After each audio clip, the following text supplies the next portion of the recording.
안녕하십니까. 두 번째 강의를 시작하도록 하겠습니다. 오늘부터는 바로 경전 내용으로 들어가도록 하겠습니다. 저희들이 같이 공부하게 될 이 반야신경의 갖춘 명칭은 반야바라밀다신경입니다. 물론 이 자가 산스크리트본에 나오지는 않습니다. 그런데 산스크리트본 끝에 가면은 반야바라밀다심이라는 말이로서 끝을 내고 있습니다. 그래서 그 맨 끝에 나오는 그 반야바라밀다심을 이 경전의 제목으로 가져와서 반야바라밀다신경 이렇게 명칭을 붙였습니다. 그런데 이 반야바라밀다신경은 현장 스님이 붙인 거고 그 앞에 이 반야신경을 번역하신 구마라집 스님은 앞에 마를 붙였습니다. 마 반야바라밀다신경 이렇게 붙습니다. 마는 뭐 아시는 분들도 많이 계시겠습니다만은 크다는 뜻입니다. 크다는 뜻인데 제가 어떤 책을 보다 보니까 이 마에 대해서 이렇게 얘기를 했습니다. 큰 것보다 크고 넓은 것보다 넓고 깊은 것보다 깊고 뭐 이런 식으로 허황하게 얘기를 했습니다. 하여튼 중국 불교는 좀 그런 점이 있습니다. 뭐 대방광불함계 같으면 대가 뭐고 방이 뭐고 광이 뭐고 뭐 이런 식으로 글자 한자 한자 풀어가는 겁니다. 마지막 건강경 같으면은 여시 아무 같으면 여는 뭐고 시는 뭐고 아는 뭐고 무는 뭐고 이런 식으로. 그래서는 부다의 말씀을 결코 정확하게 읽어낼 수 없습니다. 이 마는 다른 말이 아닙니다. 크다는 말 맞습니다.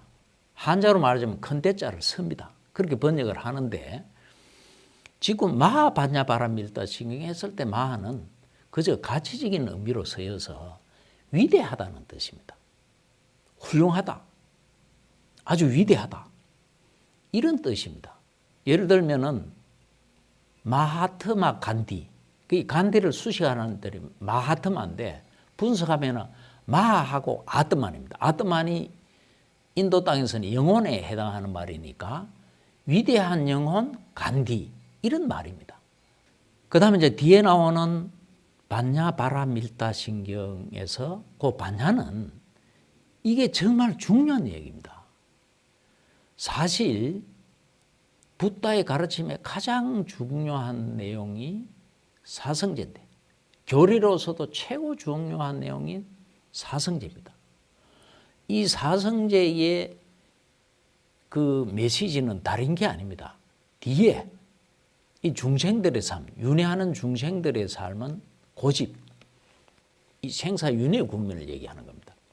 뒤에 멸도는 바로 이제 부다께서 본인도 그걸 정득하셨고 그리고 불제자들에게 가르치는 중요한 메시지는 바로 멸도에 있습니다. 그런데 물론 목적은 결과는 멸에 있지만은 결과는 그냥 생기는 것이 아니라 이런 결과는 원인을 지어야 되는 겁니다. 어떤 조건을 만들어야 되는 겁니다. 그게 팔정도입니다. 팔정도인데 이 팔정도가 그냥 뭐냐? 바로 이 반야를 얻는 가르침의 내용입니다. 물론 그 8가지는 마음작용, 아주 훌륭한, 좋은, 선한 그런 심소들입니다. 대부분의 사람들에게는 그런 심소들이 없습니다. 그런 심소들을 개발해 가는 것이 팔정도고 그게 개발됐을 때 우리가 얻을 수 있는 심소 중에 하나가 반야입니다. 반야도 마음작용이고 심소입니다. 이 심소를 얻어야 12연기의 무명을 지워가서 소멸시켜가서 말하자면 탐진치를 끊어가서 음력을 제거하고서 열반을 보고 생사윤회로부터 해탈하게 되는 겁니다. 그래서 이 반야를 그냥 절대지, 부처님의 지혜, 그 다음에 어떤 설기 이런 식으로 얘기를 해서는 결코 그 구체적인 의미를 알 수 없게 됩니다. 이 반야는 제가 제 책에서도 얘기했다시피 실제를 보고 실제의 생멸을 보고 그 실제의 생멸을 통해서 무상고 무아를 보고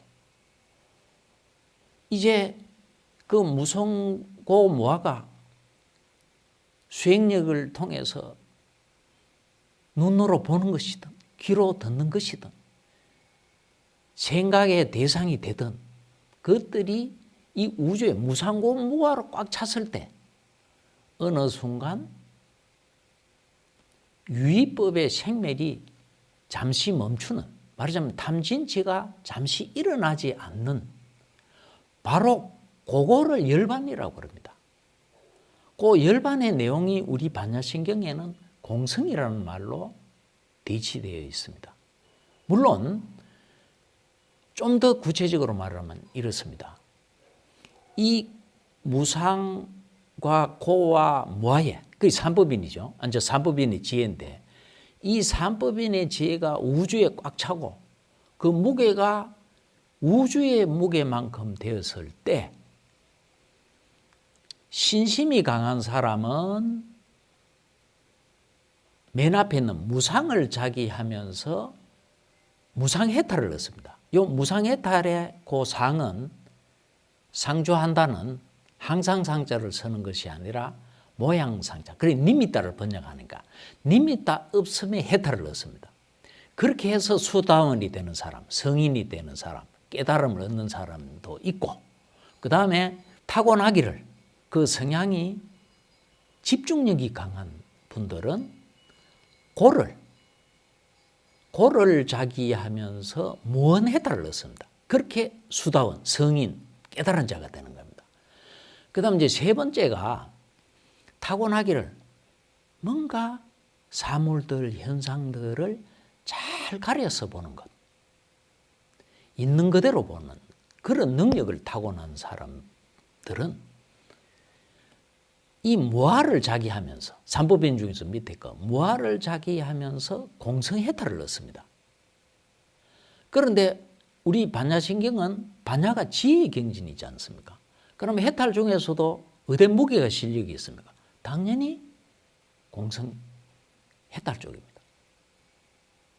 그래서 이 반야는 이처럼 실제를 보고 실제의 생멸을 보고 무상고 무아라는 삼법인의 지혜를 통찰하고 이 삼법인의 지혜를 통해서 삼해탈 중에 하나를 얻는 것을 깨달음을 얻는다. 그렇게 열반을 보고 그 열반을 얻은 그 성인의 계획에 따라서 번뇌와 업장이 끊어져 가는 겁니다. 바로 그 실제의 생멸 무상고 무아 나아가서 열반을 대상으로 볼 수 있는 마음작용이 반야입니다. 이 반야는 반드시 석가모니 부탁해서 보리수 나무 밑에서 개발하신 위파사나 수행을 통해서 얻게 되는 겁니다. 그 위파사나 수행에 대한 내용이 우리 반야신경에서는 조견으로 나타나고 건강경에서는 구마라집 3장 번역본에는 번역이 안 됐습니다. 빠뜨렸습니다. 현장본에는 나옵니다. 그 내용이 뭔가 하면은 프라띠묵김 서머리띠이라고 현장 스님께서는 주대면념 그러니까 사념처 수행을 언급하고 계신 거죠. 그 사념처 수행이 바로 위파사나 수행의 아주 주된 내용입니다. 그러니까 이런 겁니다. 우리가 곧 공부하게 되겠지만은 조견이 없이는 반야를 얻을 수 없습니다. 조견이라는 수행 방법, 그 조견은 다른 게 아니고 좀 더 구체적으로 얘기하면은 팔정도를 갖춘 위파사나 수행을 얘기하는 겁니다. 이 위파사나 수행은 바로 위파사나 수행을 할 수 있는 경우의 사람은 드뭅니다. 그거를 알아차림으로 번역한다든지 책임으로 번역한다든지 마음챙김으로 번역하는 것은 아주 중요한 내용을 놓치는 겁니다. 그건 제가 뒤에 자세히 설명드리겠습니다. 바로 이 사띠를 대상으로 해서 사념처 신수신법을 관찰해가는 수행. 그 신수신법이 내용이 오온하고 똑같습니다. 거기 오온이 수행 주제가 될 때는 사념처가 되는 겁니다. 바로 그 사념처를 관찰하는 위파사나 수행을 통해서 반야라는 심소를 얻게 되는 거죠.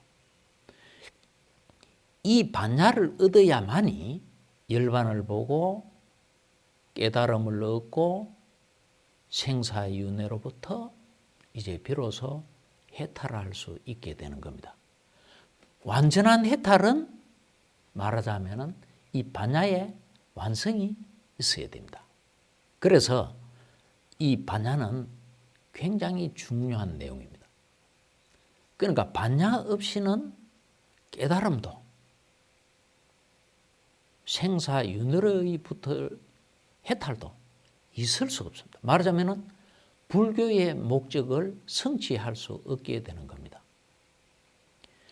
이 반야를 나누는 방법에 또 세 가지가 있습니다. 그게 문회, 사회, 수회라는 겁니다. 이 문회는 붓다의 말씀을 듣는 것. 그런데 지금은 붓다가 살아계시지 않기 때문에 붓다의 말씀인 경전을 읽고 공부하는 것. 이것이 이제 문회에 해당합니다. 그 다음에 사회는 뭔가 하면은 그 경전을 읽은 것 또는 경전 강의를 잘 하는 분, 제대로 하는 분, 정확하게 그 설법하는 분, 이치를 바탕으로 해서 철학적으로 사유하는 것. 그게 사회입니다. 바로 이 문회와 사회는 왜 있게 되노 하면은 그 다음에 수혜를 위해서 있는 겁니다. 이건 이제 직접 수행을 통해서 진리를 깨닫죠. 그 진리를 깨닫는 게 바로 따끔의 반야, 수혜입니다. 그래야 그 진리를, 사실 진리는 우리를 떠난 적이 없습니다. 우리 몸과 마음에는 늘 진리가 있었습니다. 어디에도 진리는 있습니다. 단지 진리를 깨닫고 그 진리대로 자기 삶을 살아갈 수 없기 때문에 생사윤회하게 되는 겁니다. 이 반야의 내용이 워낙 중요하기 때문에 제가 내용을 반복하기도 하겠지만은 다른 표현을 써서라도 계속 이 강의가 끝날 때까지 최대한 좀 정확하게 드러내 보도록 하겠습니다. 오늘 강의는 여기서 마치도록 하겠습니다. 경청해 주셔서 감사합니다.